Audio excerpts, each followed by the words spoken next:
हम लोग बात कर रहे थे आप बाउ नियम पर। तो नियम आपको बता दिया गया। इसमें एक एग्जाम्पल की बात कर रहे थे हम लोग। तो एग्जाम्पल था सोडियम। इसका परमाणु क्रमांक कितना है? 11 है। तो इसमें 11 इलेक्ट्रॉन है। तो हमने कहा था कि जो भिन्न भिन्न उपकोष हैं इसमें इन उपकोषों में किसमें कितने इलेक्ट्रॉन हो, तो उस बात को यहां पर आपको बताई गई कि एस उपकोष में 2 इलेक्ट्रॉन, पी में 6 इलेक्ट्रॉन, डी में 10 इलेक्ट्रॉन एंड एफ में कितने हैं? 14 इलेक्ट्रॉन, 14 इलेक्ट्रॉन। तो ये उसमें अधिकतम इलेक्ट्रॉन है, उससे ज्यादा इलेक्ट्रॉन आप उनमें नहीं भर सकते। जैसे एस में अधिकतम कितना है? 2 इलेक्ट्रॉन है, तो 2 से ज्यादा उसमें आप नहीं भर सकते। मतलब इसके ऊपर यहां 3 नहीं लिखा जा सकता, 4 नहीं लिखा जा सकता, अधिकतम 2 लिख सकते हैं आप। अब इससे कम तो आप लिख ही सकते हैं। जैसे आप कोई बैग ले लेंगे तो उस बैग में जितना सामान आपको भरना होगा तो उसकी एक लिमिट होगी कि हाँ भाई यहां तक हम इसमें सामान भर सकते हैं। तो अधिकतम जितना आप सामान उसमें भर सकते हैं उतना आपने भर दिया। तो क्या उसमें अब आप और सामान भर सकते हैं? नहीं भर सकते। लेकिन जितना भर सकते हैं अधिकतम, उससे कम तो उसमें रख ही सकते हैं ना। तो यही बात यहां पर भी है। तो यहां S पहले पूरा भर जाएगा, तब इलेक्ट्रॉन यदि बचेगा तो दूसरे वाले में जाएगा। उसके भर जाने के बाद यदि फिर इलेक्ट्रॉन बच जाएगा उसके आगे वाले में जाएगा। ठीक है ना। तो यहां 2s2, अभी हमारे पास इलेक्ट्रॉन बचा है, तो 2s के बाद फिर क्या आता है? 2p आता है। तो 2p, इसमें अधिकतम कितने इलेक्ट्रॉन आते हैं? 6। ठीक है ना। अधिकतम कितने इलेक्ट्रॉन आते हैं? 6 आते हैं। इसके बाद कुल कितने हो गए? 6 और 4 10 इलेक्ट्रॉन। लेकिन अभी हमारे पास में 11 थे जिसमें से 10 इलेक्ट्रॉन को भर दिया गया उपकोषों में। अभी एक और बचा हुआ है, तो कहां जाएगा? वो इससे आगे जाएगा। तो 2b यहां हम लोग आ गए थे, अब चलेंगे उसके आगे 3s मिलेगा हमें। तो 3s में कितना इलेक्ट्रॉन आएगा? जो बचा हुआ है 1। हमने कहा था ना कि जो अधिकतम इलेक्ट्रॉन है उससे ज्यादा आप नहीं रख सकते, लेकिन उससे कम तो आप रख ही सकते हैं। तो हमने कम इलेक्ट्रॉन रखा क्योंकि एक ही हमारे पास बचा था, उसी को रख दिया। और यदि होता तो उसको भी हम इसमें भरते, फिर और आगे चलते, जैसी सिचुएशन होती वैसा करते। अच्छा, यहां पर एक बात और है, हमने यहां बीच में कामा लगाया है स्टूडेंट्स। तो कामा कहां पर लगाते हैं इसको ध्यान रखिए। कामा हम लगाते हैं कोषों के बीच में। जैसे मान लीजिए कि ये हमारा नाभिक है, इसको चारों तरफ भिन्न भिन्न कोष हैं, तो हम इस कोष में जब तक रहेंगे तब तक कोई कामा नहीं। इससे जब इसमें आएंगे तो कोष के बीच में आपको कामा लगाना पड़ेगा। ये कामा ये बता रहा है कि ये अलग कोष हो गया और ये अलग कोष हो गया। ठीक है ना। और ये तीसरा वाला अलग कोष हो गया। तो सोडियम में कुल कितने कोष हैं? 3 कोष हैं। भाई देखिए, ये भी 2 लिखा है, ये भी 2 लिखा है। तो जब तक ये नंबर समान रहेगा तब तक आप कामा नहीं लगाएंगे इनके बीच में। और जैसे ये नंबर बदल जाएगा, 2 से 3 हो जाएगा, वैसे बीच में आप क्या करेंगे? कामा लगा देंगे। तो यहां पर कामा लगाया था हमने, और यहां 1 था तो 1 से जब ये 2 हुआ तब भी कामा लग गया। तो कामा वहां पर लगाते हैं जहां कोष बदलता है। जब एक कोष से दूसरे कोष में हम चलते हैं तो कामा लगा देते हैं। ठीक है। तो ये था हमारे पास में एग्जाम्पल। अब एक दूसरा उदाहरण और ले लेते हैं हम इसी में। दूसरा उदाहरण, जैसे मान लीजिए हमारे पास में बेरिलियम है। ठीक है। बेरिलियम का परमाणु क्रमांक कितना होता है? 4 होता है। इसका इलेक्ट्रॉनिक विन्यास करेंगे तो आएगा 1s2, यानी पहले में जाएंगे तो यहाँ 1s2 हो गया। फिर उसके आगे 2s में जाएंगे तो 2s कितने इलेक्ट्रॉन है? कुल 4 हैं, तो यहाँ 2s2 हो गया। तो 1s2 2s2 इसका इलेक्ट्रॉनिक विन्यास हो गया। इसी तरह से हम आगे भी चलते रहेंगे। जैसे मान लीजिए एक हमारे पास में है स्कैंडियम, इसका होता है 21। जब इसका इलेक्ट्रॉनिक विन्यास करेंगे हम तो क्या मिलेगा हमें? 1s2 2s2, फिर इसके बाद 2p में जाएंगे तो 2p6। अभी हमारे पास बहुत ज्यादा इलेक्ट्रॉन है। 2p के बाद हम किस में चले गए? 3s में चले गए। अब 2 के बाद जब नंबर चेंज होगा यहाँ 3 लिखने पे, 2 के बाद जैसे 3 लिखेंगे वैसे यहाँ कामा लग जाएगा। तो यहाँ 3s2 हो गया। फिर यहां पर आएगा 3p6। 3s2 के बाद क्या आएगा? 3p6 आ जाएगा। अब कितने इलेक्ट्रॉन हो गए? 6 2 8 2 10, 10 8 18 इलेक्ट्रॉन हो गए। तो भाई 3s के बाद हम कहाँ गए थे, 3p में गए थे। s के बाद 3p आ रहा है ना 3s के बाद, और 3p के बाद फिर क्या आ रहा है, 4s आ रहा है। तो यहाँ कामा लग जाएगा, क्योंकि 3 के बाद जैसे ही 4 आएगा वैसे कामा, उसको हम यहाँ लिख रहे हैं 4s2। अब कितने इलेक्ट्रॉन हो गए, 20 हो गए। अभी 18 थे, अब 20 हो गए। 4s के बाद हम कहाँ जाते हैं, d में जाते हैं। किसमें, 3d में जाते हैं। फिर यहाँ कामा लग जाएगा, यहाँ लिखेंगे 3d। कितना इलेक्ट्रॉन बचा है आपके पास, एक इलेक्ट्रॉन बचा है, तो उस एक इलेक्ट्रॉन को आप यहाँ भर दीजिए d में। d में अधिकतम कितने इलेक्ट्रॉन आते हैं, 10 आते हैं। तो 10 में से कम चाहे जितना वो भर सकते हैं, लेकिन 10 से ज्यादा नहीं भर सकते, अधिकतम 10 भर सकते हैं। तो ये हो गया इसका इलेक्ट्रॉनिक विन्यास।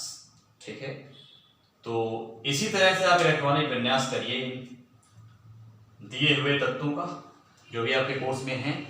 प्रैक्टिस करिए कि आप बाउ नियम के अनुसार हम कैसे इलेक्ट्रॉनिक विन्यास करते हैं। ये कुछ एग्जांपल्स थे इनके।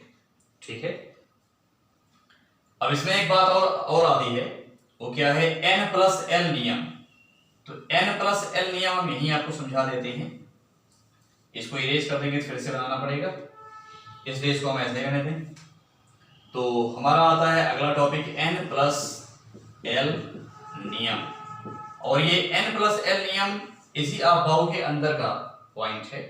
ठीक है, यहां n क्या है, n मुख्य क्वांटम संख्या है, मुख्य क्वांटम संख्या। मुख्य क्वांटम संख्या का मतलब कोषों की संख्या। और यहां जो l है ये दिगांशी क्वांटम संख्या है, दिगांशी क्वांटम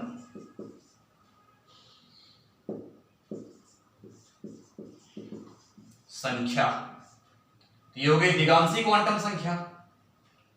ठीक है ना, तो दिगांशी क्वांटम संख्या किसको दर्शाती है, उपकोषों को दर्शाती है। दिगांशी क्वांटम संख्या हमें उपकोष के बारे में जानकारी देगी, मुख्य क्वांटम संख्या हमें कोष के बारे में जानकारी देती है। अब ये क्वांटम संख्या क्या है, तो इसका हम अलग से डिस्कशन करेंगे, इसकी हम एक अलग से क्लास लेंगे। ठीक है, तो आप वहां समझ जाएंगे कि क्वांटम संख्या क्या होती है।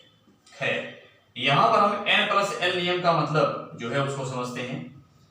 n+l नियम का मतलब यह होता है कि दिए हुए किसी भी दो उपकोषों में, जैसे मान लीजिए 1s है और 2s है, 1s तथा 2s, ये दो उपकोष दिए गए हैं। अब इन दिए हुए उपकोषों में से इलेक्ट्रॉन किसमें पहले प्रवेश करेगा और किसमें बाद में प्रवेश करेगा, मतलब इनमें से कौन पहले भरा जाएगा और कौन बाद में भरा जाएगा, इस बात की पुष्टि के लिए हम लोग ये नियम पढ़ेंगे। ये नियम हमें बताएगा कि इन दोनों में से कौन सा जो उपकोष है उसमें इलेक्ट्रॉन पहले भरेगा। मीन्स इसकी सहायता से हम निम्न ऊर्जा स्तर और उच्च ऊर्जा स्तर ज्ञात करेंगे। ठीक है, निम्न ऊर्जा स्तर में इलेक्ट्रॉन सर्वप्रथम जाएगा और उच्च ऊर्जा स्तर में इलेक्ट्रॉन बाद में जाएगा। ठीक है ना, तो हम इन दोनों के लिए n+n का मान निकालेंगे। तो n+l का मान जिसके लिए कम आएगा उसकी ऊर्जा कम होगी, और जिसके लिए ज्यादा आएगा उसकी ऊर्जा ज्यादा होगी। तो कम ऊर्जा वाले में इलेक्ट्रॉन पहले भरा जाएगा। मीन्स इन दोनों में से जिसके लिए n+l का मान कम होगा इलेक्ट्रॉन पहले उसमें भरा जाएगा, और जिसके लिए ज्यादा होगा इलेक्ट्रॉन उसमें बाद में भरा जाएगा। तो ये हो जाएगा आपका, इसके लिए निकालते हैं। यहां देखिए n जो है मुख्य क्वांटम संख्या मतलब कोष, पहला कौन, यहाँ कोष कौन सा है, पहला कोष है। तो n+l लगाने पर हमें ये मिलेगा कि n का मान कितना हो गया, 1। जो उपकोष के पहले लिखी हुई संख्या है वही n का मान होती है, ध्यान रखिएगा। तो n का मान कितना हो गया 1, और l का मान कितना होगा तो इसको हम अलग से लिख देते हैं। जो हमारे पास में 4 उपकोष हैं इनके लिए दिगांशी क्वांटम संख्या का मान अलग अलग होता है। जैसे यदि यहां पर हम l का मान लिखने की कोशिश करें, यहां यदि हम l लिख दें तो l के लिए s के लिए l का मान क्या होता है, 0 होता है। p के लिए l का मान 1 होता है, d के लिए l का मान 2 होता है, f के लिए l का मान 3 होता है। मतलब 0 1 2 3 इस तरह से आपको चलना है। तो s के लिए l का मान क्या होगा, यहाँ s है तो l का मान कितना हो जाएगा, 0 हो जाएगा। निकालोगे कितना आएगा, ये 1 आ जाएगा। तो इसका मान क्या आ गया, 1 आ गया। अब इसके लिए n प्लस l का मान निकालिए, तो यहाँ पर क्या आएगा, n प्लस l का मान, n का मान यहाँ 2 है, प्लस l का मान इसके लिए क्या होगा, 0 होगा, तो कितना आ जाएगा, 2 आ जाएगा। तो 1 ज्यादा होता है कि 2 ज्यादा होता है, ऑब्वियसली 2 ज्यादा होता है, 1 कम होता है। यानी जो 1s है हमारा, इसके लिए n प्लस l का मान कम आ रहा है और 2s के लिए n प्लस l का मान ज्यादा आ रहा है, ठीक है ना। तो ये उच्च ऊर्जा स्तर हुआ और ये निम्न ऊर्जा स्तर हुआ, तो इसलिए इलेक्ट्रॉन पहले 1s में जाएगा, मींस 1s पहले भरा जाएगा और 2s बाद में भरा जाएगा।